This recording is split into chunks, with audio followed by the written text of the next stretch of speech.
Welcome back to the channel, ladies and gentlemen. Today we'll be going over a betting guide for UFC Louisville, Imavov versus Cannonier. It's actually a solid card, good fights, a lot of betting spots that I'm definitely eyeing up. And yeah, if you do get value from this video, you want me to continue the series, leave me a like. Feeling extra generous, leave me a comment. Anyways, without further ado, let's get right into it. So of course, before I get into the video quickly, I want to educate you guys, help you guys avoid a lot of the pitfalls that I went through. So make sure you have a bankroll. Recommended staking strategies. Personally, I bet between 0.25 and 1.25 units. Remember, we're trying to grind, marathon mindset, trying to day trade the UFC better markets, not trying to get rich overnight. And betting process is an ongoing battle. At the moment, I'm recording this video on Monday. So, a lot of these fights are subject to a lot of line movement change. I'm going to be having marinating thoughts. I'll be discussing these fights with a few of my very, very close associates. Shout out BJ Pen 85. And yeah, so these fights are very much subject to change, but marinating ideas. And if you guys feel really, really strongly about a particular side and you watch my videos and you're like, oh, I don't know, like maybe I should cash out, just trust your gut, trust your research. I'm just here to educate and whatever. Before we get into it, 10 winning events in a row for us, for the money team. Couldn't be happier. Yeah, Sean Strickland, half a unit. Took a risk, took a gamble with Cesar Almeida, half a unit, secure closing line value, but yeah, it ended up being pretty bad bet. I don't know how it was a split for kickboxing prowess, but secure CLV, but clearly it was the wrong side. And shout out to Coping Off Betters. Andre Lima, half a unit, another dodgy split decision, but we get the win. Then we also had a two-teamer, Perez and Dawson. Perez, kind of regret betting Perez, to be honest. That fight was way, way too close. Looks like Jordan Edwards been making improvements, but she won the fight clearly, in my opinion, 29-28, maybe 30-27. We also had Grant Dawson as well. We also had Costa wins by decision as our hedge option for Strickland. We always got it with these judges. And there was no live bets that we made for this event. So bets I'm considering: number one, Taylor Lapillus.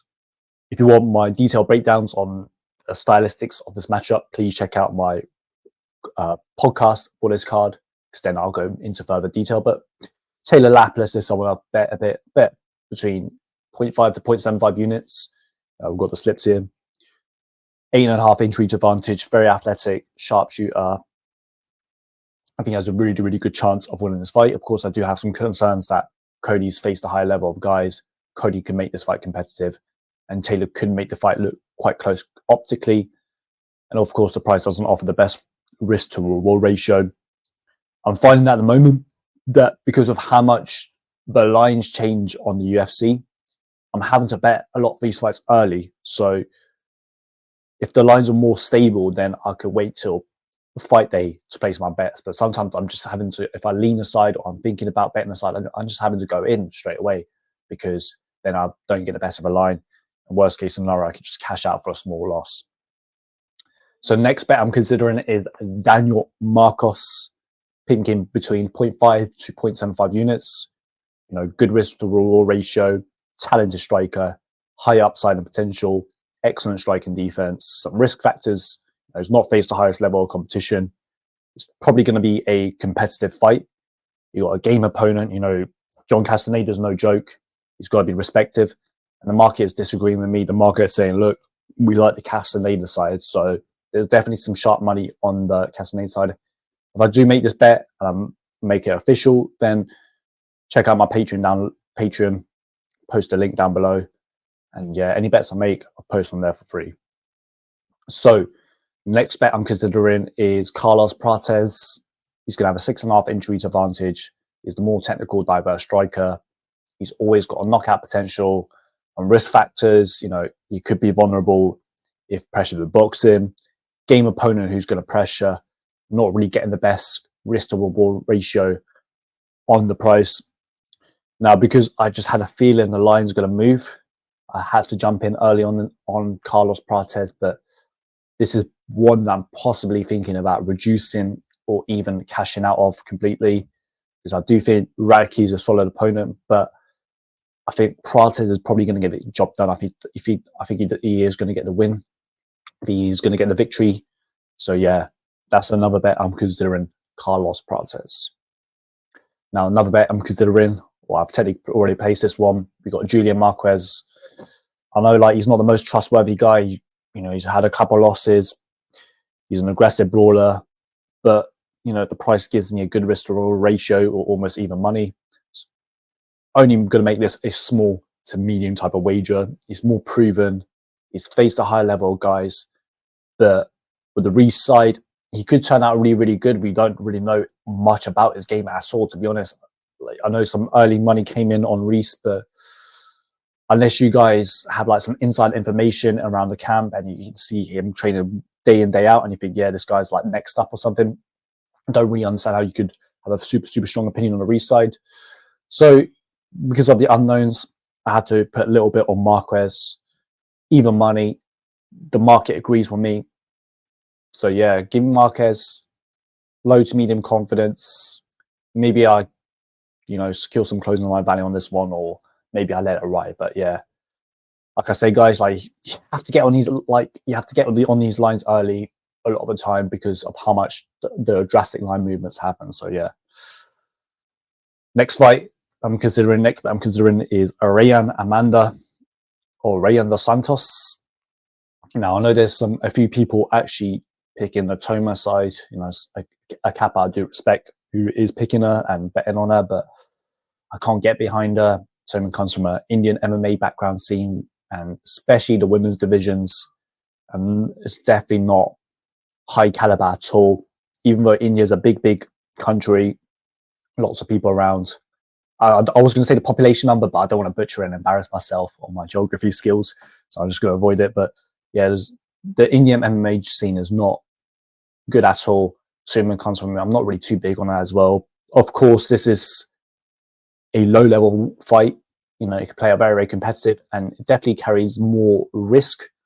But I think Dos Santos, Amanda, she's going to be able to close the distance. She's going to be able to get her boxing going, and she's going to be more physically imposing. I do think both these girls could be fighting at atom weight, but I think Tuma is tiny compared to Amanda. So yeah, got about half a unit at the moment.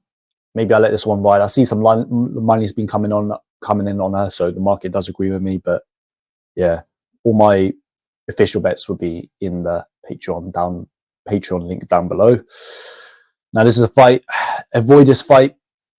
Look, if you guys feel really, really strongly about a particular side on this fight, like, please don't let me talk you off it. I know some buyers and money's been coming in, and he is the better fighter. Match at 170, more skilled, more technique. You know, Poon is very, very limited, but you know, there's durability concerns with the Baez side. 2-year layoff. Just a lot of question marks there for me, which I don't really love to see. And likewise, Puna is just a guy I don't want to bet. Plus, he's moving down to 170. Bad gas tank. Very limited game, but you know, he swings heavy. He's going to come forwards. He could possibly connect on Baez and knock him out early. So personally, from my perspective, this is a fight that I just would like to completely avoid from a pre-fight betting perspective. But yeah, if you guys feel really, really strong about the Baez side, please don't let me talk you off it. But I'm just sharing my concerns with this particular matchup. So we've got some live betting strategies. I mean, if you guys are not taking advantage of live betting and you're watching the fights week in, week out, you guys are missing out. So shameless plug, but I do have a live betting service, and we are able to maintain a much higher win rate with live betting. And with live betting, you don't want to be placing bets on every single fight. You kind of want to see the fight play out, be a little bit patient, and just pick your spots carefully. And you can make some good money with live betting. But anyways, I'm going off topic here. With some live betting strategies, we've got Jacoby. Keep an eye out for Reyes' gas tank and washness. So if Reyes comes in looking completely like kind of washed and done, of course it could be a situation where Jacoby just connects once and the fight's over. But Reyes is a guy who does get worse as the fight progresses. So you might have quite a strong round one. Raul Rosas Jr., live betting strategy. He should be favored to win the fight, but he could go all out for the kill and tire like he did against Christian Rodriguez. So I think he's a fighter who's making improvements. He's learned from his lessons. And I think he's going to be learn valuable lessons and he's picked up valuable experience from that Rodriguez fight. And, you know, Rodriguez had to overcome quite the storm, but if we see a similar situation play out again, then you might want to look at Tershos as a possible live bet. Cannonier, keep an eye out for Imavov's gas tank and look for if Cannonier is able to win one of the early rounds. I do have some durability concerns with the Cannonier side because Marvin Vettori hurt him in round 1, and Marvin Vettori is not really known for being a power puncher, but Imavov, even though I do think he's very solid, good fighter, very skilled, he does seem like a guy who he does fatigue as the fight progresses. So if Cannonier is able to win one of the early rounds, the fight's playing out quite competitive, then you might want to look at live betting Cannonier, or it could be a situation where Imavov is able to win the first 2 rounds, he starts to tire, then you can live bet Cannonier as well.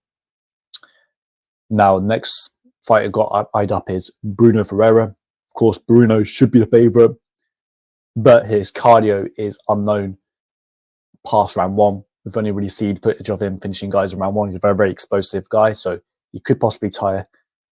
Dustin could possibly get his game going. So if you guys are possibly looking at pre-fight betting Dustin, then you might want to hold off, maybe get a little bit in now on pre-fight bet and then put most of his stake in live bet in, because I think Bruno Ferreira's round 1 is going to be quite dangerous.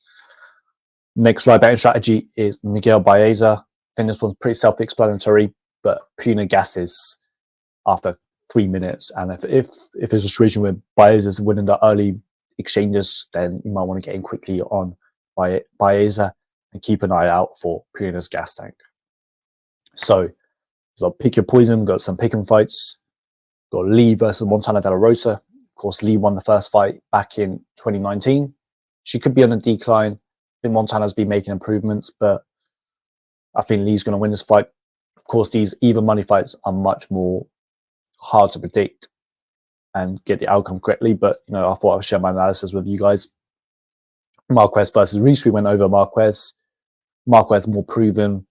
If you are targeting the Reese side, then it's probably because of potential. Moises versus Klein, probably the best fight on the card. You've got a high-level BJJ grappler versus high-level striker. If Moises is able to take the fight down to the mat, he's going to win. Most likely going to win. And if Klein's going to be able to keep the fight standing, then he's probably going to win the fight. Imavov versus Cannonier, I think this is going to be quite a competitive fight. And I think there's going to be strong opinions on both sides of the spectrum. If you like the Imavov side, then you trust in his elusiveness. He's a talented fighter. And if he's facing a 40-year-old, he's going to have a 12-year age advantage. But if you guys like the Cannonier side, you can trust in his cardio, his power advantage, and his gameness and experience inside the cage to get the victory. So I picked out some parlay pieces. I don't really like calling them parlay pieces because I think you can play these fights straight. So Raul Rosas Jr., I think he's going to get the victory. I think it's a decent matchup for him. Young talent fighter who's making improvements, aggressive wrestling style, and you know, Ricky Tuchus has shown a proneness to getting taken down. Also got Dustin Jacoby that I'm possibly eyeing up. He's an okay kickboxer, solid kickboxer, and a good chance that Reyes is just beyond washed. It's almost a 2-year layoff for Reyes. So those are two I'll keep in mind. I also have an eye on Andre Lee over 2.5 rounds. That's probably going to be juiced, so you could possibly add that into your parlay as a little booster, but I do think like that fight goes over. And I'm also eyeing up Edward Mora as well as a potential bet. So I'll probably play that one straight if I do make that decision. But yeah, all my final bets will be in my Money Team Patreon down below. So, boom. Thank you so much for tuning in to the end. I really, really appreciate it, guys. Hope you guys got some value. Let me know if you guys disagree with me, your betting strategies, and yeah, thank you so much once again. Yeah, and good luck with your bets predictions this weekend.